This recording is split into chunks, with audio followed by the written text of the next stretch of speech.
Bienvenue Mylène sur ce podcast Sales 101. Merci beaucoup d'avoir accepté d'échanger avec moi aujourd'hui. L'idée, c'était qu'on discute un peu de la position de SDR, évidemment revenir un peu sur ton parcours et comprendre comment est-ce que en tant que SDR on peut évoluer dans son expérience, ensuite évoluer en poste. Et toi, quelle est ta position sur ce sujet? Est-ce que tu vas bien? Super. Merci à toi Clémence pour l'opportunité. En toute honnêteté, c'est mon premier podcast, donc je l'aborde avec beaucoup d'énergie et aussi un petit peu de stress, mais du bon stress. Donc non, au plaisir de parler du poste de SDR, des évolutions, des sujets dont on a déjà discuté toutes les deux. Moi, je me sens super bien. Je me sens super bien malgré la période qui est, comme on se le disait, un petit peu compliquée au niveau des prospects, au niveau du marché ou beaucoup d'autres choses. Ça va. Franchement, on garde la tête hors de l'eau. Trop bien, bon, tant mieux. Peut-être que pour commencer, on peut revenir sur ton parcours, ce que tu fais aujourd'hui, par quel poste tu es passé, quelle entreprise, un peu en savoir plus sur toi et ton taf. Ouais, avec grand plaisir. Du coup, moi, il faut savoir que je pense comme un schéma assez classique, l'école de commerce, j'y suis passée. Et Ouais. en fait, à la fin de mon école de commerce, je me suis pas mal posé la question sur ce que je voulais faire.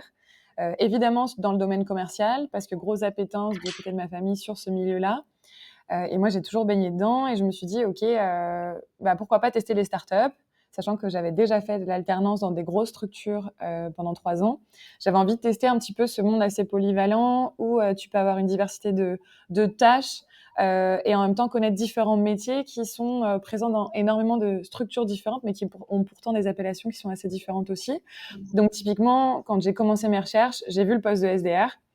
Je comprenais pas trop au début. Je savais pas ce qui était attendu derrière, mais en tout cas, je me suis dit, bah écoute, pourquoi pas, ça a l'air d'être intéressant. Donc j'ai postulé dans différentes structures en tant que SDR et j'ai rencontré Moodwork, qui est une structure dans la qualité de vie au travail.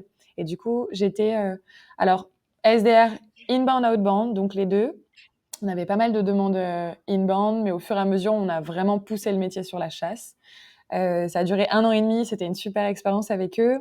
Ensuite, j'ai changé de structure et j'ai rencontré YouSign, où là, je suis restée peu de temps, mais c'était une expérience qui était assez enrichissante aussi. C'était complètement différent en termes de milieu.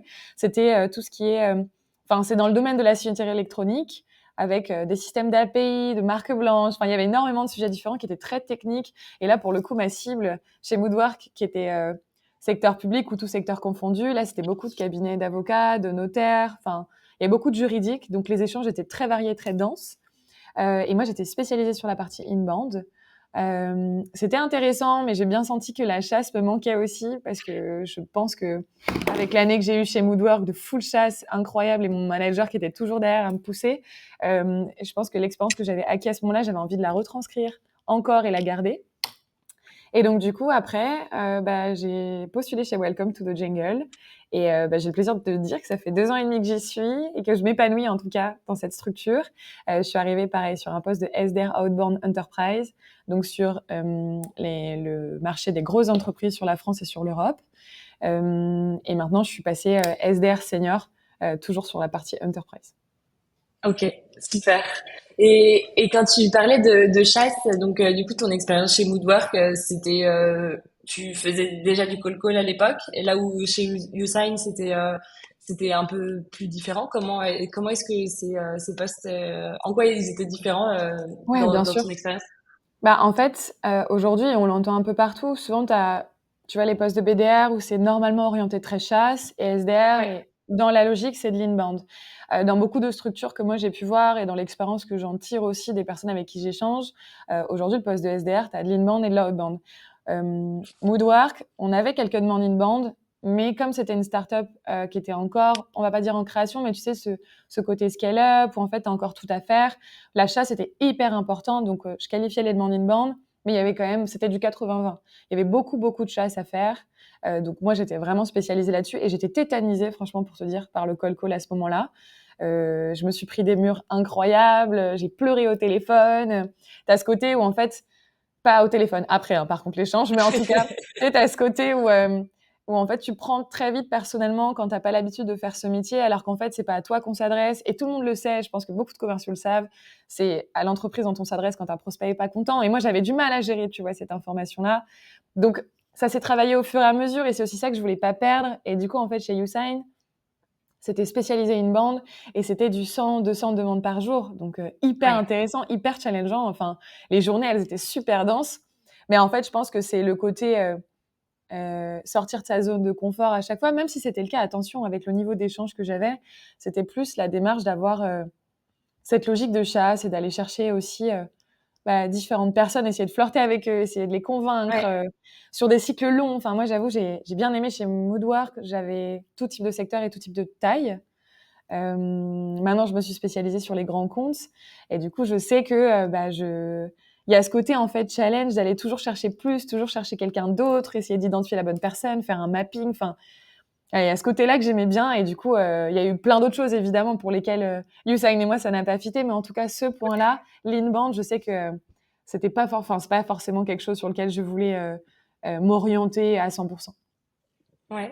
Je vois. Et tu parles de cycles longs, du coup, et je pense qu'il reste beaucoup plus challengeant. Là, chez Welcome, à targeter des entreprises, tu dois aussi être servi en termes Ouais. de challenge et pareil de process de décision qui doivent être super longs.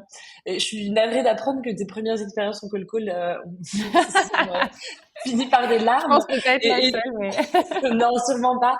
Et du coup, pour qu'est-ce que quels ont été pour toi un peu ces challenges quand tu as commencé la prospection et la chasse, que ce soit en call call ou même dans le reste, quand toi tu étais du coup toute jeune sur le marché, c'était quoi le tes challenge. points noirs? Ouais, tes Ouais. challenges. Le challenge, en fait, je pense, en fait, c'est compliqué de répondre à ça et en même temps, c'est hyper simple. Maintenant, avec du recul, je me dis, avec l'expérience et le fait d'avoir été acharnée, en tout cas, sur ce que j'essayais de faire, ça a fini par fonctionner. Tu vois, par exemple, quand j'ai commencé le cold call, enfin, en tout cas, quand j'ai commencé sur ce poste, moi, franchement, j'en avais jamais entendu parler. Je connaissais ni l'acronyme, qui d'ailleurs n'est pas compris par la plupart des gens, ni en anglais, ni sur l'acronyme.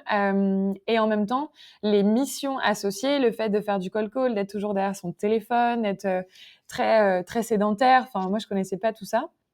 Et en fait, les plus gros challenges, je pense que ça a été le fait de sortir de sa zone de confort, et ça, c'est le plus gros. En fait, j'ai entendu ça dans un podcast avec un SDR de Cornerstone qui disait que c'est un peu comme tous les jours, en fait, c'est la vie de tous les jours, tu sors tous les jours de ta zone de confort. Et ben, le poste de SDR, c'est ça tous les jours, c'est la même chose. Et j'ai eu beaucoup de mal au début à me dire, à m'adapter aux différents interlocuteurs. Tu as des DRH, tu as des assistantes, tu as des chargés RH, parce que c'était un peu la même cible qu'on avait chez Welcome.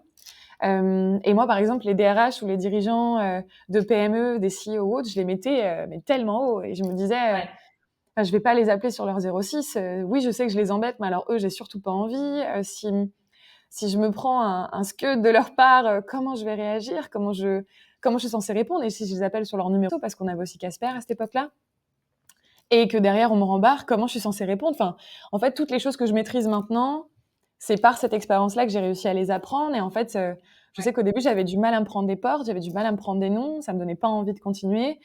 Dieu merci, j'ai eu un super manager qui s'appelle, je le mentionne, mais c'est Jérôme Anthony qui maintenant travaille chez HubSpot, qui était incroyable, qui m'a beaucoup aidé à progresser. Et c'est aussi par lui que j'ai eu le goût de continuer sur ce poste parce que Ouais. je me suis dit, j'entendais beaucoup le fait que ce poste-là, c'est un poste qui en général est un poste transitoire de 12 à 18 mois dans beaucoup de structures. On me l'avait pas amené comme un poste en tant que tel. Et quand j'ai vu la difficulté de ce poste-là, je me suis dit, mais c'est pas possible que ce poste soit pas reconnu en tant que tel, alors que ça demande un travail sur soi et un travail quotidien professionnellement parlant qui est incroyable. Donc, en fait, je pense qu'il y a aussi ce côté, et je me suis toujours dit, on m'a toujours dit que ce serait un poste transitoire, et ben non, moi ça va être mon poste pendant un temps, parce que j'aime bien ça, et parce que j'ai envie de prouver qu'il peut y avoir des personnes qui sont sur ce poste et qui aiment bien ça. Et après, au début, je te dis, hein, j'avais pas du tout le goût au call call. Ça me saoulait de faire autant de calls. Et en fait, maintenant, ce truc de débloquer le côté, c'est un jeu. C'est un jeu. Tu dois essayer de les convaincre, tu dois flirter. Enfin, tout ce que je t'ai déjà dit. Mais en tout cas, cette partie-là, c'est la partie qui me challenge le plus. Et au début, c'était exactement le côté qui me paniquait au début. Enfin, Ouais. dans les tout premiers moments de mon des call calls que je faisais, alors que maintenant, c'est exactement ce que j'aime, quoi. Bon, au contraire, si on me Mm. dit non, maintenant, je suis ah, ok, pourquoi, tu vois?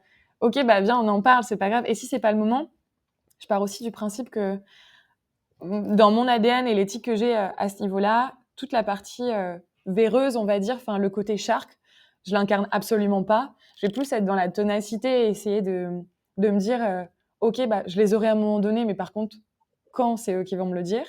Mais je vais pas aller insister quand je suis au téléphone sur un non. Je vais Ouais. pas pousser le prospect à me dire oui, pousser le prospect à vouloir un rendez-vous avec moi. Ok, juste on se dit un moment, votre temporalité à vous, c'est laquelle? Et dans ce cas-là, à ce moment-là, moi, je rappellerai, tu vois. Donc, il y a aussi tout, mais ça, c'est un truc que j'ai travaillé au fur et à mesure et je pense qu'il est important, l'empathie, tu vois, que tu vas avoir avec tes prospects. Euh, Au plus, en fait, c'est de la fidélisation. Au plus tu vas forcer, au moins ils auront envie d'échanger avec toi. Donc voilà, maintenant, c'est toute une approche qui est différente et moi, j'avoue, j'adore ce métier, quoi. C'est, Ouais. Et là, pour revenir un peu sur les qualités de SDR, donc pour toi, enfin, l'écoute, l'empathie, c'est quelque chose qui te permet d'être bonne au quotidien. Euh, ouais. qu'est-ce qui revient le plus? Enfin, on entend parfois parler un peu de ce statut sales qui se transforme finalement aujourd'hui. Et ce qui marche le plus, c'est de se positionner comme conseiller, comme expert sur les sujets. Est-ce que toi, quand t'es SDR, tu peux quand même apporter ton expertise ou du coup c'est l'expertise vient après plus dans la phase discovery quand tu passes les comptes aux AE?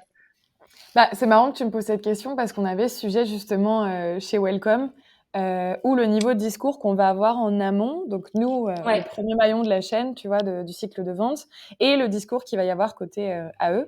Et en fait, moi j'avais expliqué à la team, et je pense que c'est important de ne pas se qualifier comme des non-experts. C'est-à-dire qu'en fait, à Mm. partir du moment où tu chasses, surtout dans une démarche de chasse, et même en inbound, j'ai envie de te dire, quand tu as le premier échange avec un prospect ou une prospect, c'est important de se positionner soi-même comme un expert. En effet, toute la partie, par exemple, et ça dépend dans quelle structure, mais en tout cas, nous, la partie tarification, on l'évoque pas, la partie chiffres, audience, etc. On peut donner une idée globale, mais on va pas rentrer réellement en détail dedans, parce que c'est le rôle aussi de la personne qui arrive après, donc la compte exécutif. Donc en fait, nous, aujourd'hui, on peut avoir cette manière d'amener et d'amener un premier niveau de discours sans trop rentrer dans le détail, mais c'est important de le faire aussi, tu vois, de faire des liens entre, ok, là, je vous ai posé cette question, mais en fait, c'est parce qu'aujourd'hui, nous, voilà ce qu'on fait, et voilà ce sur quoi, en fait, on pourrait améliorer, en fait, ce que vous souhaitez, enfin, en tout cas, ce que vous souhaitez améliorer, pardon, bah voilà comment on pourrait vous accompagner là-dessus. Les enjeux que vous Ouais. m'avez cités, bah, de par ça, ça, ça, aujourd'hui, c'est ce qu'on propose. On vous le présentera dans un second temps. En effet, c'est hyper important d'avoir cette posture d'expert parce qu'on est des experts. Et je pense que c'est important que l'entièreté des SDR qui font ce poste, que ce soit un poste qui est à durée courte ou à durée un peu plus longue, comme mon cas, la posture est hyper importante et il faut enlever ce qu'on nous met aussi dans la tête c'est pas réellement un poste ou c'est quelque chose qui Mm. va pas durer. Ça va durer le temps que la personne choisit de le faire. Et je pense que de A à Z, il faut donner son 100%, son maximum et se dire mon poste vaut autant qu'un poste d'account exécutif. Après, malheureusement, Ouais. c'est pas que les sociétés qui imputent dans la tête des gens en fait cette vision du métier. C'est aussi le marché français qui veut ça. C'est parce que ce métier n'est pas vraiment reconnu sur beaucoup d'aspects. Chez Welcome to the Jungle, c'est pas le cas, je tiens à le préciser. Le poste, il est valorisé, on fait attention à nos chiffres, même la manière dont c'est parlé. On a sur Slack, on a des channels où en fait chaque SDR est mentionné et c'est nos équipes techniques aussi qui les ont mis en place avec nos managers pour qu'à chaque fois il y ait ce côté de valorisation du travail qui a été fait par le SDR, que ça a été côté inbound ou côté outbound. Donc, il y a des structures, par exemple, comme Welcome, qui ont cette démarche de valoriser ce métier et de pousser le métier aussi à être un vrai métier. Et il y a beaucoup d'autres structures qui ne le font pas, et c'est vrai que je trouve ça dommage. Ouais. Et c'est vrai que, enfin, ce que tu dis, et le discours, en discutant avec des SDR, le discours très souvent qu'on entend, c'est moi je suis SDR, mais mon but c'est de passer le plus vite possible à compte exécutif. Ouais, Je sais que dans certaines entreprises, il y a aussi des records de genre, il est passé à compte exécutif en l'espace de 3 mois, et c'est un exactement. peu incroyable. Après, en effet, peut-être que il y a des gens qui ne sont pas destinés à être SDR toute leur vie parce que ça leur correspond pas. C'est vrai que c'est une posture aussi qui est hyper challengeante, qui j'ai l'impression aussi doit dégager pas mal d'adrénaline et d'endorphine pour que tu deviennes un peu accro à te prendre des portes et à vouloir redécrocher le téléphone absolument. Mais c'est vrai que tout le monde n'est pas fait pour garder un peu enfin pour rester à ce poste. Après, il y a aussi des gens qui sont faits pour le pousser jusqu'au bout, pour grandir à l'intérieur du coup de ce département. Ouais, Euh, complètement. Ouais. ouais. Et sur ça, du coup, quel est si le parcours n'est pas un peu le parcours classique de passer de SDR à E, quels sont un peu les évolutions que tu peux avoir? Par exemple, toi, quels autres rôles tu pourrais targeter après du coup ton poste de SDR puis SDR senior? Ouais. Ouais, et je reviens juste sur le point que tu as mentionné avant et qui était hyper pertinent, parce qu'en plus, je l'ai même pas mentionné, mais en effet, aujourd'hui, moi, je parlais vraiment du côté vision du poste, tu vois, au global. Mais en effet, Ouais, attention, quand il y a des SDR qui arrivent sur ce poste, c'est aussi un poste qui peut être un poste d'entrée pour arriver sur autre chose et qui est une super école de formation à un temps donné. ouais, Donc ça, c'est vrai que tu as eu raison de le préciser. Moi, je l'ai en tête, mais je suis tellement acharnée à me dire il faut qu'on valorise ce poste que j'avoue, j'oublie l'essentiel. Mais en effet, tout le monde n'est pas fait pour ce poste. ouais, Je pense qu'il faut faut avoir ce côté où, même s'il y a des personnes qui lâchent rien dans leur vie perso, potentiellement ce poste n'est pas fait pour eux, et beaucoup de résilience, beaucoup de se dire qu'en fait, un peu comme Charlie Chaplin, les temps modernes, tu vois, c'est que tu vas faire tous les jours la même chose, tous les jours, tous les jours, tous les jours la même chose. Mais en fait, c'est à toi de challenger ton quotidien, tes journées, et c'est à toi de trouver, en fait, comment ta journée va être meilleure, comment aujourd'hui ta journée va, là, un discours que tu vas avoir ou un échange que tu vas avoir avec un prospect, bah, c'est le truc qui va faire que, OK, là, c'est bon, là, j'aime ce que je fais. En fait, c'est à toi de le trouver tous les jours. Donc, en effet, sur plein d'aspects différents sur ce poste, c'est pas fait pour tout le monde. Et ça, à chaque fois, j'ai des discussions avec des amis ou même des personnes chez Welcome et on se le dit, ouais, c'est vrai que il y a pas beaucoup de gens qui ont envie de faire 200 calls par semaine, tu vois. non, ça Ça, c'est on clair. est alignés. Mais du coup, je reviens sur ta question que tu m'as posée sur, oui, les évolutions. Ouais, Du coup, en fait, bah, je pense qu'il y a pas mal d'évolutions différentes. Tu as soit les évolutions verticales, donc le fait de changer de poste, un peu comme celui que tu mentionnais sur le fait d'aller de passer à eux, de passer peut-être à M, en tout cas en fonction des appellations, encore une fois, qu'il y a dans les différentes structures. Nous, aujourd'hui, chez Welcome to the Jungle, on a cette possibilité, mais on a aussi l'évolution horizontale, où en fait, il y a un career path qui a été défini par nos RH, où en fait, on commence par associé, ensuite tu peux être confirmé et ensuite tu deviens senior. Et en fait, c'est 3 niveaux ou un certain niveau de temporalité aussi. En général, c'est 1 an minimum pour pouvoir évoluer. Mais en fait, ça permet de se dire, bah, parfois, en effet, il y en a qui n'ont pas envie de devenir manager, il y en a qui n'ont pas envie de devenir senior aussi, parce que ça implique aussi potentiellement des tâches au quotidien qui sont liées à ton équipe. Mais tout le monde n'a pas cette envie ou cette capacité d'aller leader une équipe ou accompagner sur des projets ou faire monter en compétences. C'est pas aujourd'hui, comme le poste désert, c'est pas donné à tout le monde ou en tout cas l'envie n'y est pas. Et donc aujourd'hui, nous, on a cette possibilité d'évoluer aussi de façon horizontale sur, bah, aujourd'hui, je suis sur ce palier, demain, je serai là-dessus et plus tard, je serai là. Et du coup, en fonction de tes paliers, tu as aussi une évolution salariale qui est associée. ouais. Donc, moi, pour le coup, aujourd'hui, je sais que j'aurai la possibilité de passer à eux, mais c'est pas un souhait que j'ai. En tout cas, c'est pas. J'ai eu plein de phases où je me suis dit, est-ce que tu passerais pas AM? Est-ce que tu passerais pas AE? Est-ce que tu resterais pas sur du poste de SDR? Je sais pas. Franchement, je sais pas. Moi, j'adore ce que je fais maintenant.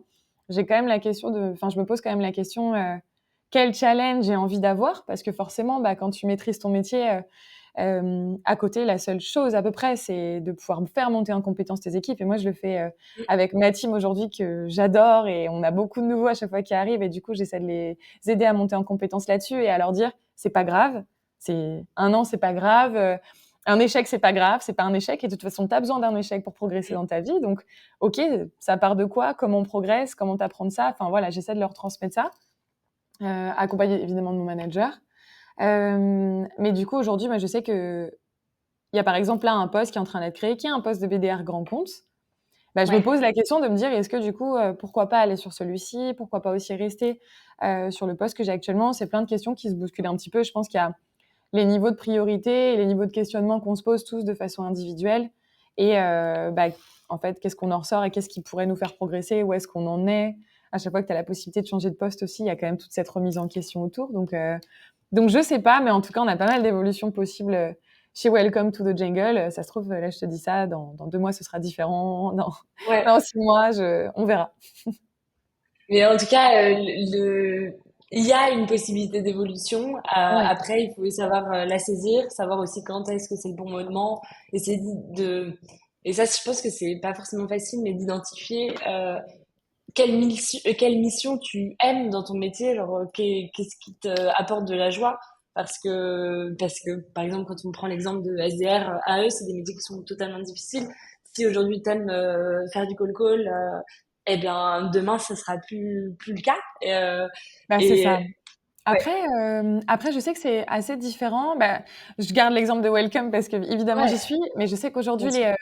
nous on a des gros objectifs de chasse aujourd'hui, de par aussi bah, forcément les baisses d'activité qui se font ressentir dans le milieu du recrutement par Mhm. rapport au marché économique aujourd'hui et son état. On a des grosses directives sur tous les pôles, sur SDR, AE, AM, CSM, enfin tout le monde. On va devoir Ouais, chasser aussi. Pas CSM, je pense, mais en tout cas les autres. On a cette directive d'aller chasser parce que justement, c'est important d'aller aussi essayer de trouver parce que l'inbound se fait moindre. Donc en fait, bah, tout le monde doit développer ses techniques de chasse et ça va être bah, peut-être que pour les SDR, ça va être du 100%, mais pour les AE, ça peut être du 80-20 en fonction de leur bande passante aussi, en fonction du nombre de rendez-vous qu'ils ont. Mais en tout cas, aujourd'hui, on a cette directive d'aller chasser pour qu'en fait, il y ouais. ait différents canaux qui leur permettent de pouvoir signer in fine. Ok, ok. Et t'es associé à comment vous fonctionnez en interne? Vous êtes en binôme ou comment ça fonctionne? Enfin, un binôme par exemple SDRAE Ouais. ou alors vous êtes la team et du coup après vous passez les comptes, ils sont un peu dispatchés de manière hasardeuse. Comment ça Non, non, non, marche? non, en fait, on a bah, alors, en fait, aujourd'hui, chez Welcome, on a, différents segments. On a le segment Seeds, on a le segment Growth, on va avoir le segment Mid et le segment Enterprise. Donc en fait, c'est en Ok, fonction de taille de structure et du coup, chaque équipe est répartie en fonction du secteur qui lui est associé par rapport au nombre de collaborateurs. Donc aujourd'hui, bah, typiquement, moi, je vais l'envoyer à la team Enterprise. Mon équipe Mid côté, SDR, elle va l'envoyer à l'équipe mid. Et en fait, on a aussi, pour la progression de chacun et pour la formation de chacun, des binômes qui sont créés. Je sais que l'équipe mid, ils le font énormément, où en fait, ils vont avoir des binômes de chasse. Donc, ils vont se ouais, faire des sessions, mais ça peut être des binômes sur du shadow en visio pour des ok, démonstrations, du shadow sur des sessions de call, du shadow sur des calls SDR plan, donc en gros le meeting qu'on a prévu avec un prospect, ou en fait juste des sessions de shadow où, bah, en fait, enfin pas des sessions de shadow, mais en tout cas ils se font des passations sur ok, les deals qui s'envoient. Donc ok, là, on essaie en fait d'assurer un maximum le suivi. Je sais qu'on le faisait beaucoup en enterprise et je crois qu'ils le font aussi dans d'autres comptes. C'est le fait envoyer un deal que tu as chassé en rendez-vous et d'accompagner en fait le sales vient au premier rendez-vous et ensuite toi tu vas à la visio comme ça tu arrives à suivre aussi tout finalement toute la suite de l'échange qu'il va y avoir avec le prospect ou la prospect et comme ça tu vois toi si tu as ciblé les bons éléments, si tu as le bon niveau de questionnement, ça peut être des échanges de bonnes pratiques, les AE peuvent nous faire des feedbacks sur le niveau de questionnement, comment mieux le pousser et vice versa, nous on vient sur la démo et on peut aussi leur donner des tips sur ce qu'on en a pensé et les axes d'amélioration potentiellement qu'on a identifiés. ouais. Ça d'ailleurs c'est hyper intéressant de quand tu décroches un meeting côté SDR, d'avoir ensuite le retour sur comment le meeting s'est passé, parce que bon évidemment souvent t'es incentivé sur le fait que la personne vienne au meeting ou ensuite le Ouais. fait que ça se transforme en qualified lead, mais aussi enfin rien que savoir que enfin de connaître un peu le parcours de ton client après coup, je pense que c'est quelque chose qui peut motiver au jour le jour. Exactement, et c'est surtout que quand tu fais en fait ton premier échange, typiquement tu vas avoir un call aujourd'hui, la démo elle est dans 2 semaines, mais en fait en 2 semaines il se passe énormément de choses dans la vie de ton Ouais. prospect. Donc en fait, toi tu as eu des éléments, tu as eu un sum-up de leurs enjeux que tu leur as fait en récap à la fin, Mhm. et ça a été confirmé, mais en fait 2 semaines après ça peut être complètement différent parce que potentiellement le DG, la DRH, la DIRCOM ou peu importe ont eu des feedbacks à transmettre, seront présents ou pas, ont peut-être identifié différentes priorités. Si c'est un enjeu, il y a eu des points entre-temps. Donc, c'est vrai que c'est intéressant et même parfois, nous, ce qu'on a estimé comme enjeu ou plus pain qu'on a identifié, bah, ça va pas être le cas côté AVE, tu vois. Ou ça va être peut-être d'autres Mhm. choses ou un complément ou quelque chose de différent. Donc, c'est vrai que c'est hyper intéressant d'avoir ce suivi et même sur la relation, je trouve que ça apporte aussi plus de valeur au SDR de se dire, bah, moi, j'ai fait un échange par téléphone. Parfois, on en fait aussi en visio. Ça dépend de l'envie des prospects Ouais. sur 15 ou 30 minutes, mais moi, je sais que les deux me vont. Mais en tout cas, tu fais le premier échange et là, tu te rencontres réellement et tu mets un visage sur un nom et du coup, tu as cette relation qui se crée et ton prospect t'oublie pas.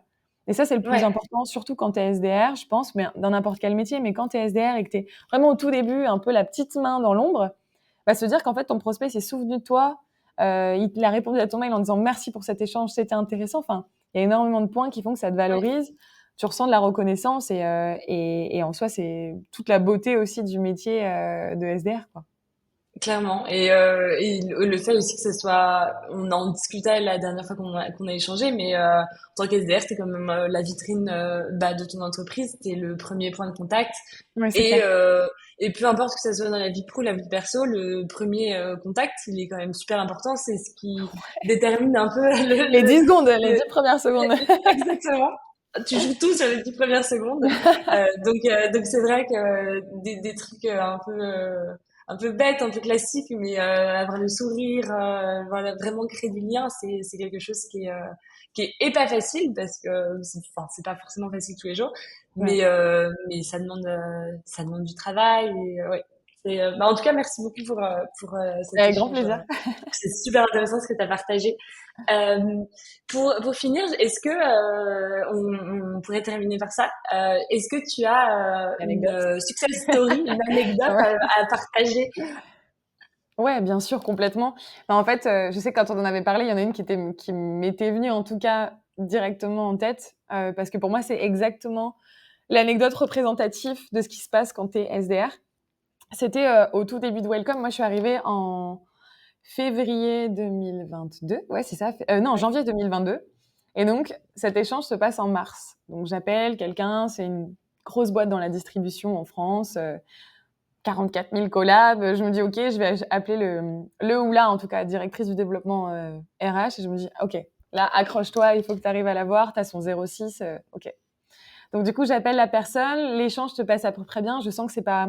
Enfin, en tout cas, les quelques minutes d'échange se passent bien. La personne me dit de la rappeler en fin de journée sur un créneau un peu balancé comme ça. Je me dis, bah, moi, tu me donnes un créneau, un moment, je t'appelle. Donc là, ça devait être 18h30 ou 19h, je sais plus. Donc, du coup, j'appelle à cette heure-là le soir.